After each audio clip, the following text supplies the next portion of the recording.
ಇದು ಬಹಳ ಹಿಂದಿನ ಮಾತು. ಸೂರಜ್ಪುರ ಗ್ರಾಮದಲ್ಲಿ ಕತ್ತೆಯೊಂದು ತನ್ನ ಮಾಲೀಕನೊಂದಿಗೆ ವಾಸವಾಗಿತ್ತು. ಹಲವು ದಿನಗಳಿಂದ ಇಬ್ಬರು ಹಸಿದ್ಕೊಂಡೇ ಇದ್ರು. ತಿನ್ನೋದಕ್ಕೆ ಅವರಿಗೆ ಏನೂ ಸಿಗ್ತಾ ಇರಲಿಲ್ಲ.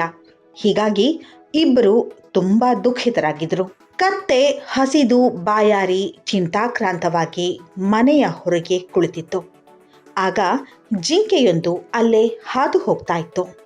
ಹಸಿದ ಕತ್ತೆಯನ್ನ ನೋಡಿ ಜಿಂಕೆ ಕೇಳುತ್ತೆ, ಏನಾಯ್ತು ಕತ್ತೆ ಸಹೋದರ, ನೀನು ಯಾಕೆ ಹೀಗೆ ಚಿಂತೆ ಮಾಡ್ತಾ ಇದೀಯಾ? ನನಗೆ ತುಂಬ ಹಸಿವಾಗ್ತಾ ಇದೆ. ಸುತ್ತಲೂ ಇದ್ದ ಹುಲ್ಲನ್ನು ತಿಂದೆ, ಆದರೂ ಇನ್ನೂ ಹಸಿವಾಗ್ತಾ ಇದೆ. ನೋಡು, ಚಿಂತಿಸಬೇಡ, ಈ ಬದಿಯಲ್ಲಿ ದೊಡ್ಡ ಹಸಿರು ತೋಟ ಇದೆ. ನೀನು ಯಾಕೆ ಅಲ್ಲಿಗೆ ಹೋಗಬಾರ್ದು? ಅಲ್ಲಿಗೆ ಹೋದರೆ ನಿನಗೆ ಹೊಟ್ಟೆ ತುಂಬ ಊಟ ಸಿಗುತ್ತೆ. ನಾನು ನಿನ್ನನ್ನು ಅಲ್ಲಿಗೆ ಕರ್ಕೊಂಡು ಹೋಗ್ತೇನೆ. ಜಿಂಕೆಯ ಮಾತು ಕೇಳಿ ಕತ್ತೆಗೆ ಖುಷಿಯಾಗಿ ಜಿಂಕೆಯ ಜೊತೆ ಹೆಜ್ಜೆ ಹಾಕಿತು. ಎರಡು ಪ್ರಾಣಿಗಳು ತೋಟ ತಲುಪಿತು. ತೋಟದಲ್ಲಿ ನಾನಾ ತರಹದ ಹಣ್ಣು ತರಕಾರಿಗಳು ಬೆಳೆದಿತ್ತು. ಕತ್ತೆ ಮತ್ತು ಜಿಂಕೆ ಸದ್ದಿಲ್ಲದೆ ತಾಜಾ ತರಕಾರಿಗಳನ್ನು ತಿನ್ನೋದಕ್ಕೆ ಶುರು ಮಾಡಿತು. ಅಷ್ಟರಲ್ಲಿ ತೋಟದಲ್ಲಿ ಯಾರೋ ಬರೋ ಸದ್ದು ಕೇಳಿಸಿತು.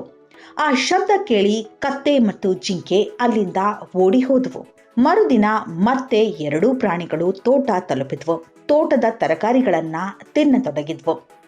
ಈಗ ಇಬ್ರು ಪ್ರತಿದಿನ ತೋಟಕ್ಕೆ ಹೋಗಿ ಹೊಟ್ಟೆ ತುಂಬಿಸ್ಕೊಂಡು ಹಿಂತಿರುಗ್ತಾ ಇತ್ತು.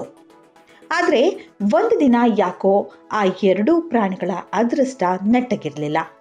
ಇಬ್ಬರು ತರಕಾರಿ ತಿಂತಾ ಇರೋದನ್ನ ನೋಡಿದ ತೋಟದ ಮಾಲೀಕ ಕೋಲು ಹಿಡ್ಕೊಂಡು ಅವುಗಳ ಕಡೆ ಓಡಿ ಬಂದು ಅವುಗಳನ್ನ ಅಲ್ಲಿಂದ ಓಡಿಸ್ದ.